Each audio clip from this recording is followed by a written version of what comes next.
Hi, this is Nolan from Benchmark, and in today's video I'm going to be showing you how to change the language of Microsurvey's FieldGenius for Android. So what I've done is I've opened up any project inside of FieldGenius here, and I'm going to head to the settings option on my left menu bar here.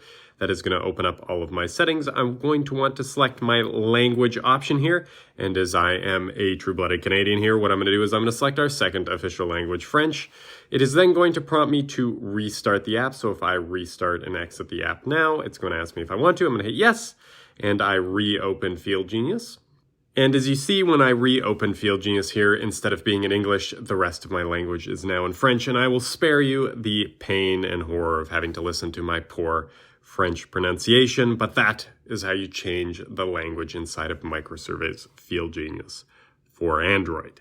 And if you have a moment, I would please ask you to hit that subscribe button down below. It really does help us out and helps me keep making these videos. And if you have any questions about anything you've seen in today's video, please give us a call at 1-888-286-3204 or visit us on the web at bench-mark.ca.